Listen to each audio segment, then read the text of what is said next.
All right, thanks for everybody showing up for our third and last data webinar. Uh, this webinar was designed to have OnDataSuite and Eduforia with us to demo some of the new things that they've got, the functionality for this new data we're about to get on August 11th. Eduforia said they had problems with their demo login, so they're not going to join us, but we will have OnDataSuite. Can't wait for her new information. But first, let me get you a video. This guy is my new favorite, and if you haven't seen him, I highly recommend it. Neil Ford, and here's what he's got to say about soul food. My high school Spanish teacher once told me, when you learn a new language, you gain a new soul. In other words, if you learn to speak Spanish, you could see the world through Spanish eyes. And once I had a job I really disliked intensely, but I had a colleague who would arrive at the office in the morning and yell to everyone across the cubicles, "Who is pissed off for greatness?" And I'm not doing it justice. But I don't think he was actually expecting a response. I think he just had a surplus of exuberance. He had a very specific patois. He would use phrases like, "We're going to pulverize that quota." Or if you asked him what he was doing, he'd say, "I'm subduing my expense report." Whatever awful thing happened on any given day, he was indomitable. And he and my boss, Doug, used to hang out together. Doug was fantastic. And the two of them both spoke that same lingo, that same funny, swashbuckling aggro language. And I remember saying to Doug one day, "Oh, I'm so bad at my job." And with a big smile on his face, he says, "Well, get mad. You got to be too mad to stay bad." And as corny as it was, it kind of worked. And I found myself starting to talk like them. And I felt better. And I would laugh at stuff that used to make me crazy because I was seeing through new eyes. I'd gained a new soul because of that crazy language they spoke. If only I could think of a name for it. I could practically taste it.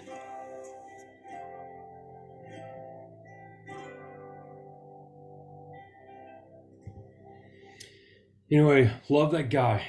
Well, that was too close. It just keeps getting worse. The Wait, crack wait, keeps wait, growing. wait. The doors and windows Let me stick. stop. Almost no. There it is. Okay.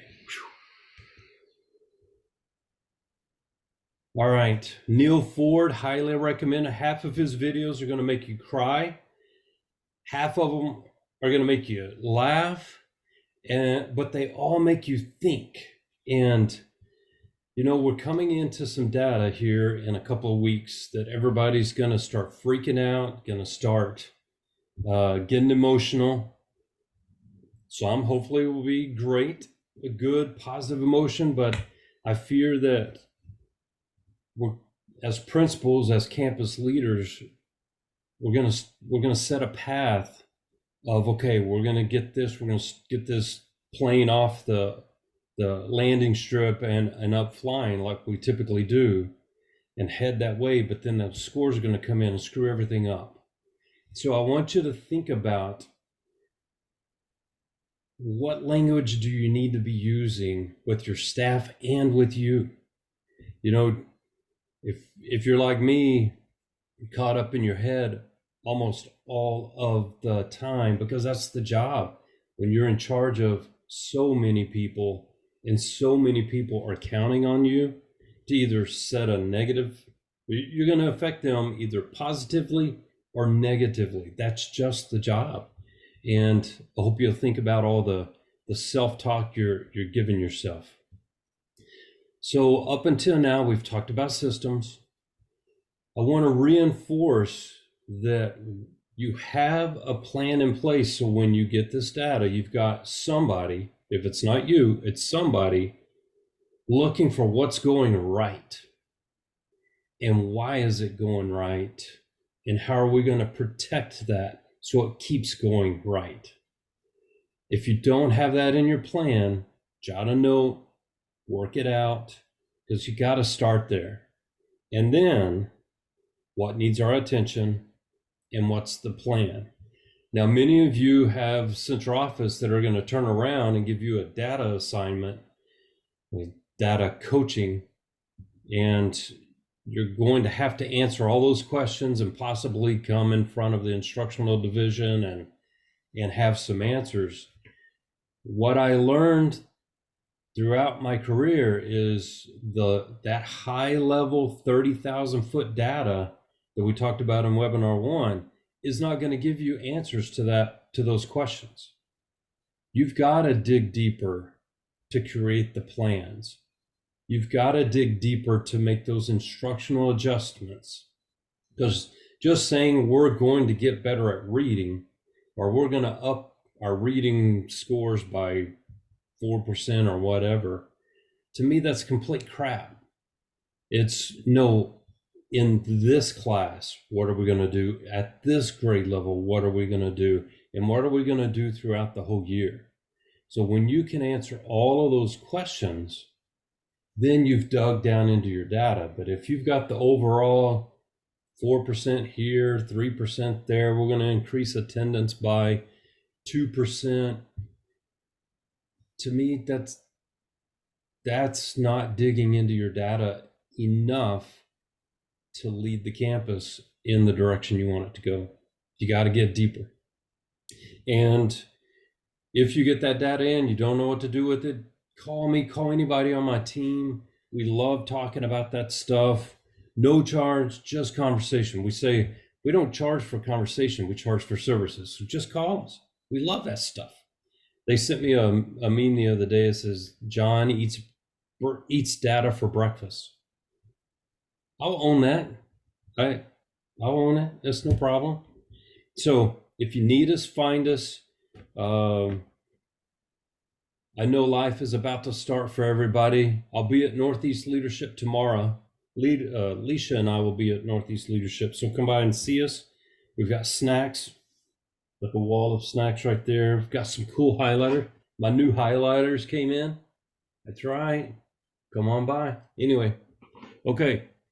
So before I turn this over to Dee, does anybody have any questions about webinar 1 or 2 that I can help with?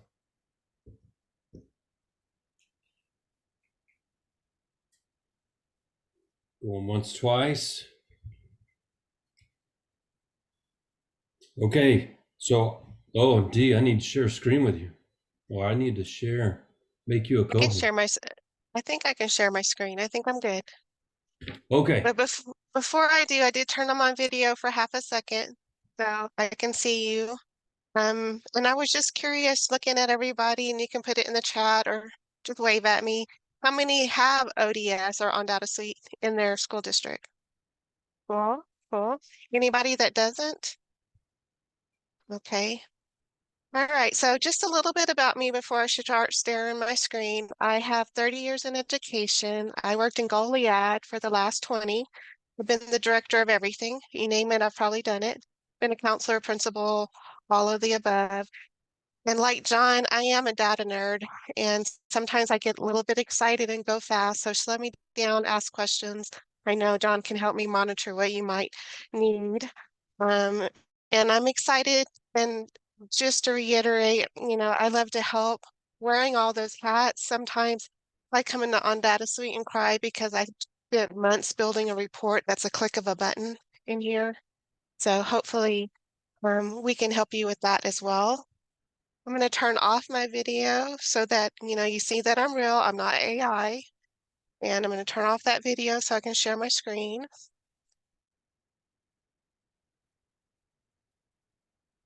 All right, I'm just going to double check that you can see I have the dashboard of OnDataSuite up.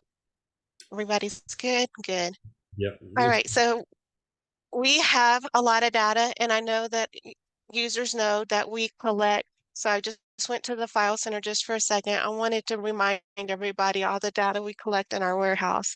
So when I start clicking on the front end, you understand that all of this is loaded. We have everything from college, state, and of course your PEIMS information.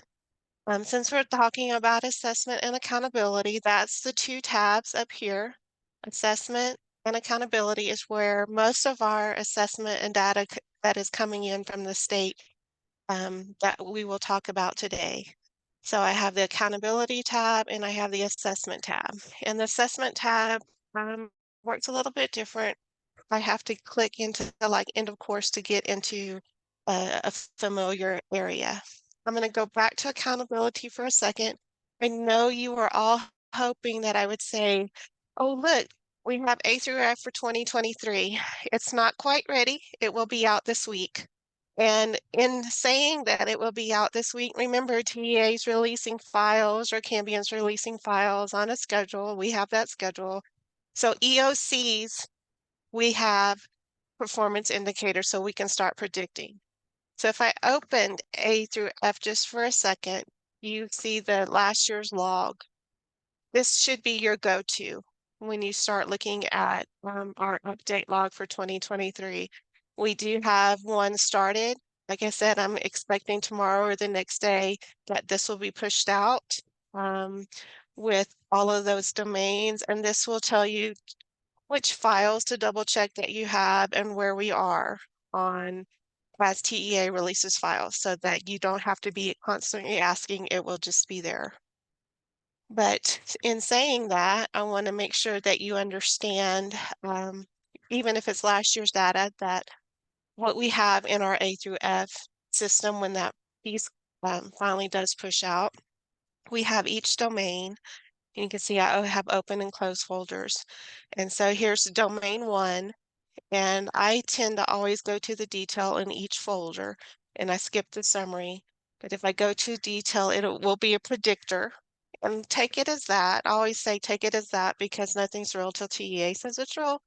So our predictor last year was spot on or maybe one little point under. And then of course with the new EOC stuff out, you can go ahead and look at your high schools probably sometime this week and start getting that prediction.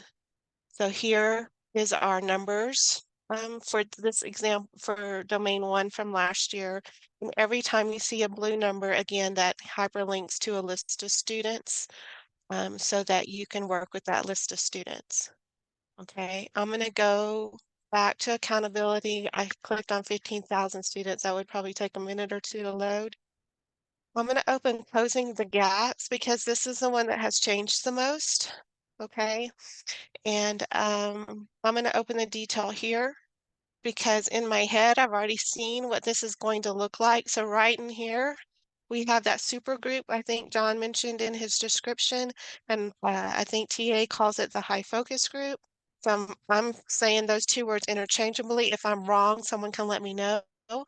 And you will be able to click on that number here and create a focus list because that's the next thing I want to show you. Because once you get into some of our other reports, looking through a lens of a focus list is very beneficial. So this will be probably the easiest way to create that supergroup focus list. And yes, you have to pretend that you see high focus group right here.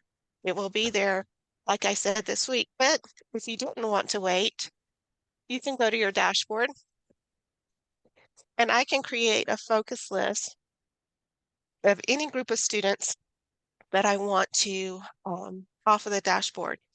So I could come down to dyslexia, and I've done this a lot, and I can create a dyslexia list. I'm in summer dashboard, not fall. That's why it's a little bit looking different for me.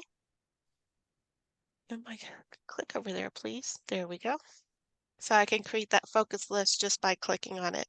But our focus group, our high focus group, this is from chapter 4 of the accountability manual. So it's my economically disadvantaged, my EVEL, my current SPED, my high mobile, and my high mobile is my foster care, homeless, and migrant student. So right now, if I wanted to create that focus list, I can go to, and I'm going to start with my high mobile students. I might have to get back to that summer. Here's my homeless. I'm going to do it from the summer dashboard. So here's my homeless status total. So I click on that list of students. and I can start creating this focus list. I'm going to rename it my high focus or super group. I'm also going to date it 7/24. I'm trying to go into the future. Hopefully the future will be a little bit cooler for all of us. And I can view this focus list here. I'm going to close the focus lists live up here in the black toolbar. So you can see that I've made a dyslexia and EB, and now I'm working on that high focus list. Well, right now in that high focus list, I only have my homeless. I can go back to that dashboard. I could add my migrant students. I don't have any here. I could add my foster care students here. And this time when I click focus list, I can append. So I can append to that high focus group right here and submit. Okay. And I can keep appending. I'm just going to probably append one more just to show you, and then that would be my focus list group for right now.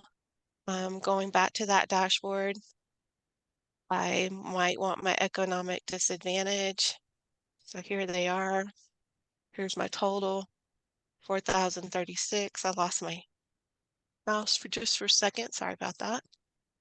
And I can append that focus list one more time till I have all of my groups in that high focus group. So I'm going to focus.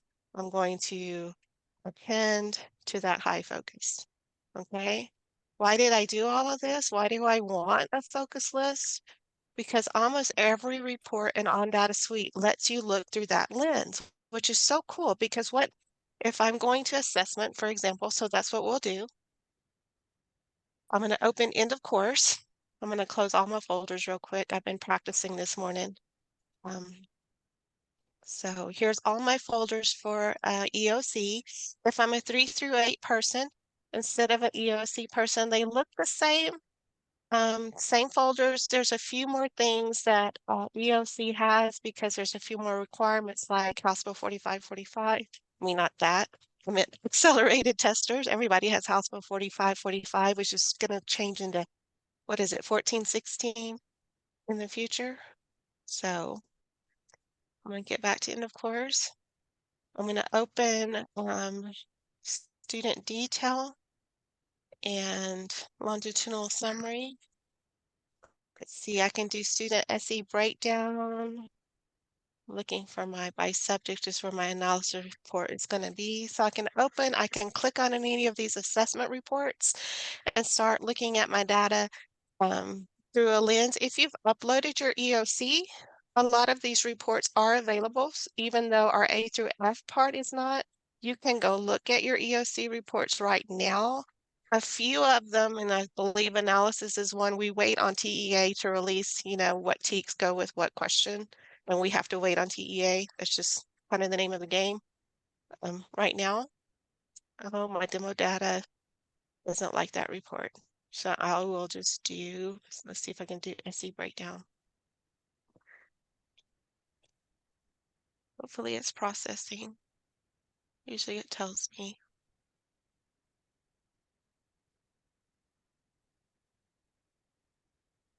I just did a training Friday. Everything was working Friday. So give me a minute. Try again.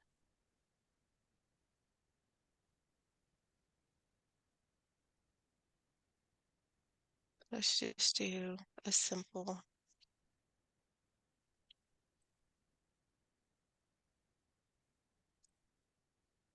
All right, so I opened this 3 through 8 academic performance, which shows all the years in star 3 through 8. I'm going to show hide filters. And you can see right here what I meant by every report has an option for you to choose that focus list. So I can see how in this particular report, how these students did over time for that high focus group that I just created. You notice I have a couple other options. I could do the dyslexic group, the EB group, and just look at information through those lens. If I go back to those assessment reports, some of those that weren't opening, we're used to them. So if I have the SE breakdown where I have the analysis report where I'm telling you how many students got which question right.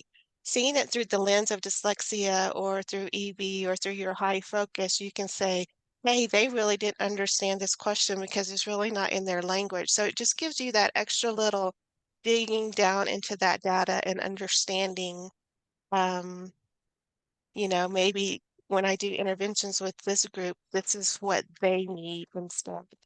So are there any questions on focus group? And I apologize for some of my reports being, because they're working on A through F, so I'm assuming that's what happened when I clicked on them, that it didn't quite do what I wanted it to do. But any report, you can go in here and dig into that piece of data. Hey D, Yes. when the data all comes in, will it be able to sort, or will it be able to pull up the information of that group and if they met growth or not? Yes. Good. Yes, and I'm doing that growth one right now. I'm filling in my filters, and notice I can pick special pops or that focus list. So let's do that focus list right now, that high focus. I can load this report. I went to last year's data. I know we were putting in the new, they just puts the raw score conversion tables out there. So we put that in Friday. I'm not sure 2023 will work, but it will work this week. So here's my growth of that focus group. Their expected accelerated and growth unavailable just means I don't have a score for last year if there's usually growth unavailable or they were in a different district. And we are in the next 2 weeks, just FYI, we will have a new folder in that accountability section. So you see growth this way.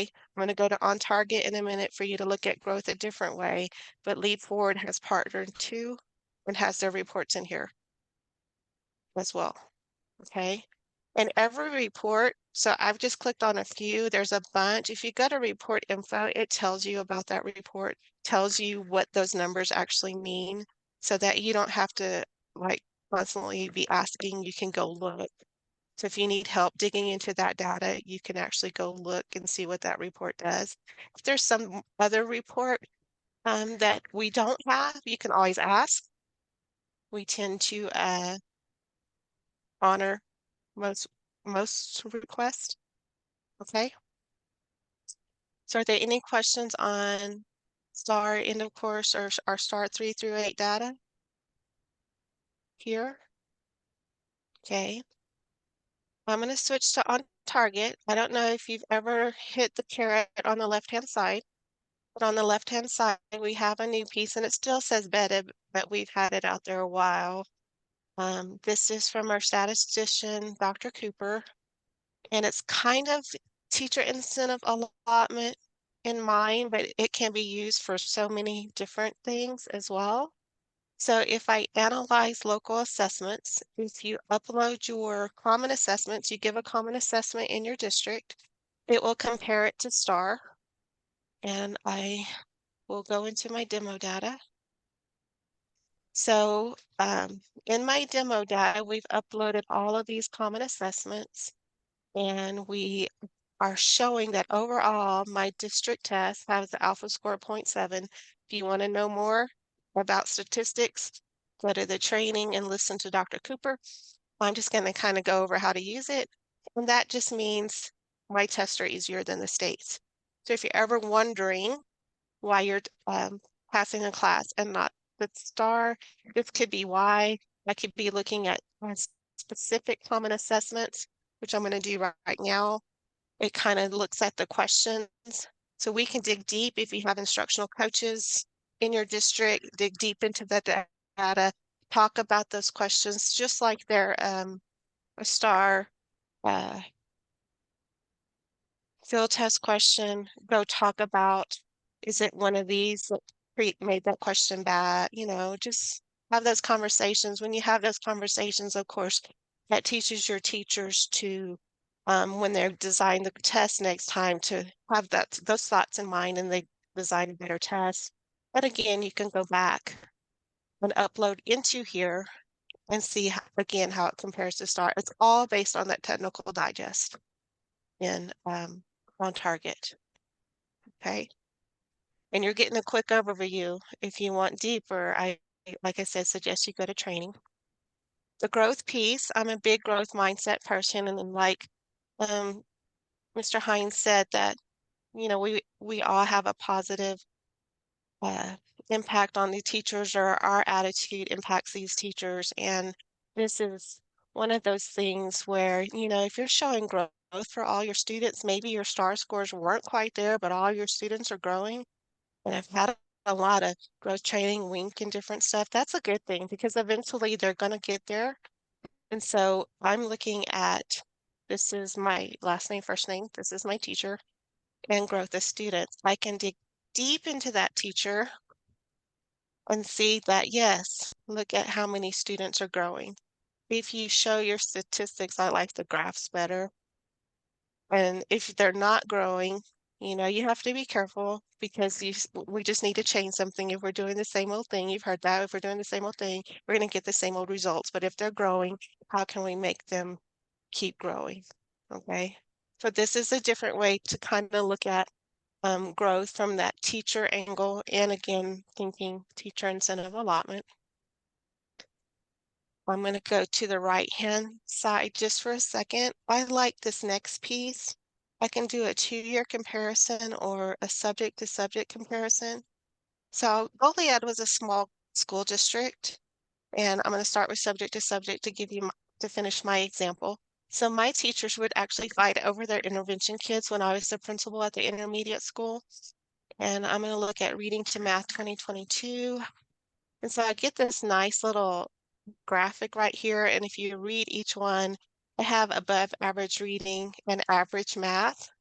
I have below average reading and average math. So that might help me design my interventions. I can click on this and I will get to that list of students. I can again focus list. I can do all kinds of stuff. But with this piece of information, I might design that they get more reading intervention and less math intervention for these particular students. So this is like subject to subject. If I went back, I could do students over time. Okay, so if I did a 2-year comparison, this is students over time. And I will pick, I'm a former math teacher. I always pick math. I'm sorry if you're former English. So I'm comparing same students. They were average and average, you know, above average, and they stayed above average. This group below average, below average. Below average 2021, then they grew. Did I put something in place that might have worked with these students? And you always have to consider what your district's doing and what your data is doing. Maybe I put 10 things in place. I really don't know what affected those students. I only put one thing in place. I know what that variable is that I changed and affected that group of students. So I'm going to go back to that dashboard. Um, impact group to state and impact year to state. So this is the last. Again, I'm looking at maybe did my intervention teacher have an effect on students? I will try not to always pick math, so let's do reading. So this is my mean right here, my normal distribution. I'm just kind of telling you how to read the report. Again, I recommend listening to Dr. Cooper if you want the statistics, and it's telling me I had a moderate effect on this grade 3 through 8 reading. So if I did put 1 or 2 variables in place, it did work, you know, and that's just putting in the data. You want to know how that data got there. There's plenty of trainings in that training section that she will tell you. I just want to know if I had an effect. And if I did, that's good. Maybe I keep that intervention or keep that software program that I bought or such. So that, in a nutshell, is on target. Are there any questions about on target? Okay, so if they wanted more training in that, D, where are the So webinar? if I go to training and give it a minute to load and I search on target, there's bunch, and that's what I would search. She'll talk about validity or reliability with teacher incentive allotment. It doesn't have to be rocket science. There should be one, and maybe if I go up here and type common assessment, I'll do that. Common. How good is good enough? So this is looking at your common assessments and seeing how they compare to STAR and stuff. And I would watch all of our trainings are recorded, and she does a good job explaining this stuff right here. Okay, so if you need to defend or want to know more about the statistics behind those reports, you can. I just know how to use the reports. All right, any more questions, John? I don't see any in chat, and I'm good. Keep going. All right, I'm going to switch back to accountability just for a second. We went through A through F, and I'm going to touch CCMR just for a minute because it does affect A through F, especially closing the gaps domain and the student achievement domain. So I want you to know that you can dig into that early warning system a little bit here. This is taking, remember, we take all of these files, and I showed you that at the very beginning. Everything's numerator, denominator. So the blue number, you can go see your 75 ACT students, your college prep students. I'm going to show hide filters for a second. I'm going to take it down just to 11th graders and show you again. You can even look at CCMR through that focus list. And I can compare to TEA. So if you've loaded your verifier or tracker file, you can compare to TEA. And when it opens in your CCMR, and I'm comparing to TEA, each column will have a column that compares itself to TEA. And I'll show you what I mean once the preparing student list comes in. So here is the TEA EL, here is EL based on everything that's been loaded into OnDataSuite. Okay, so if you're digging into maybe your CCMR when you're looking at those two domains, this piece of information may help you as well. You can sort. I know I probably didn't go back far enough in time to look at actual TEA data, plus it's demo data. I don't have TEA data, but you could sort and then like look at each column for each student. And then when I go to domain one, I'm going to open that domain one back up in A through F. Let's see, A through F, domain one, detail. I can scroll down and here is my CCMR. Sorry about that. This is what ODS says I have. This is what TEA says I have, and I can dig into those students. I like looking at it through this view, but when you start looking at your scores and calculations, you might start looking at, again, is there a difference in numbers here and here, you know? And sometimes, just FYI, ODS has been wrong, but sometimes TEA has been wrong too.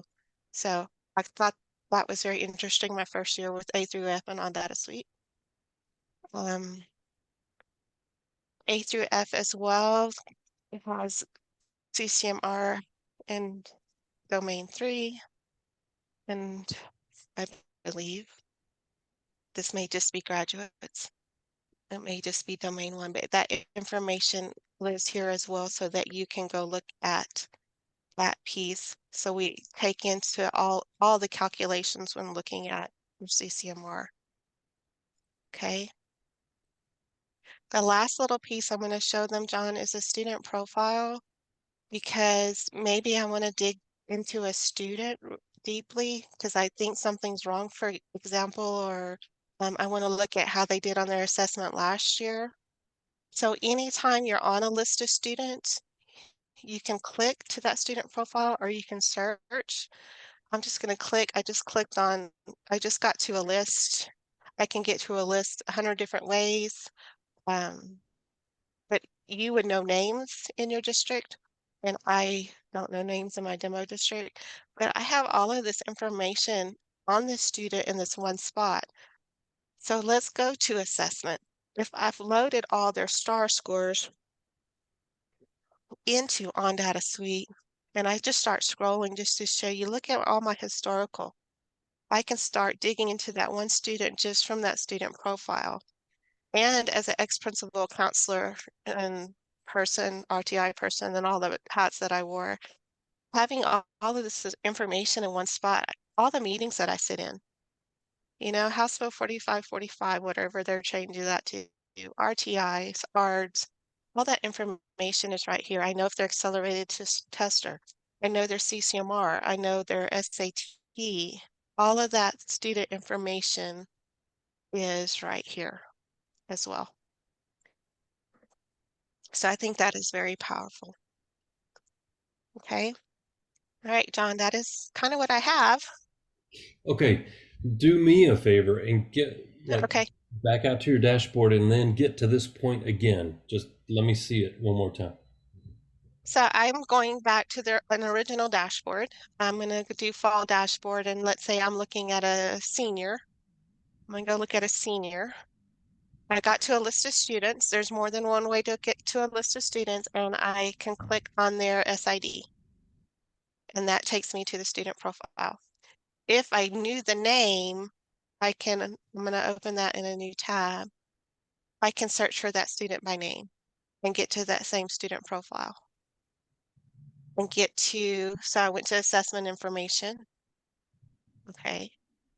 But there is a lot of information in here, and everything just ties together with accountability anymore. So here's attendance and discipline. I can get to that information, but the CTE and program of study post 2020, that's why I picked a 12th grader. So this, I can start looking, you know, that IBC is changing in the future, and I can start seeing, I don't know what year they have to be a graduate, maybe it's 25 or 26, that they might have to be it's not going to be concentrator first, or it might be concentrator first, then completer for that IBC. So all that information and how we calculate that information is right here. CCMR is right here. I showed you testing earlier. Here's CCMR on the individual basis. Okay. And then I haven't touched on RDA at all, but RDA is here too.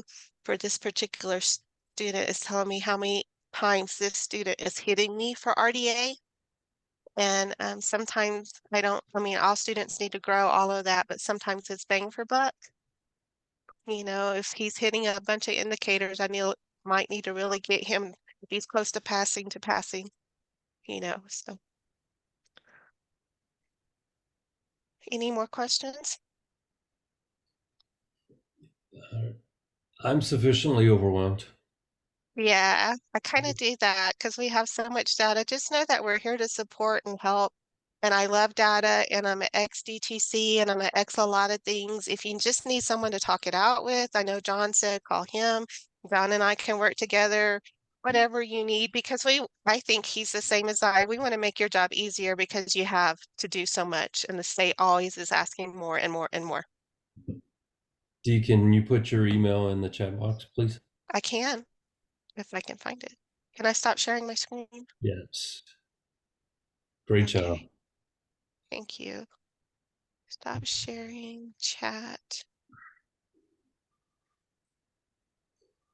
Darren or Bloomer, either of y'all have any questions or anything that you saw that you haven't seen before? No, it's good stuff. A lot of stuff. Have you done Yes, thank you. Power BI? Say it again. Have you done anything with the Power BI that Brandy rolled out? I have not, no. Because I'm kind of wondering how it compares.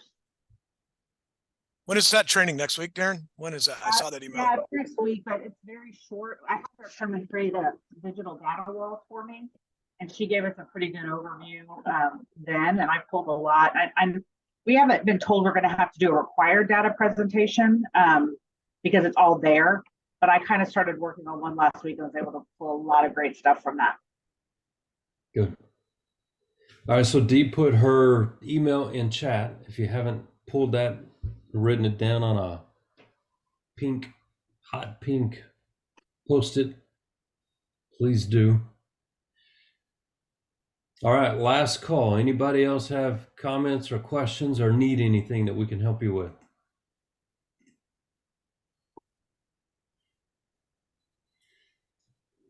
Okay. Thank you so much, Dee. Thank you. Thank you. That was awesome. Thank you so much. All right, everyone. If you're in Northeast, I'll see you tomorrow. Other than that, find me if you need me somewhere around. Y'all have a great week. Bye.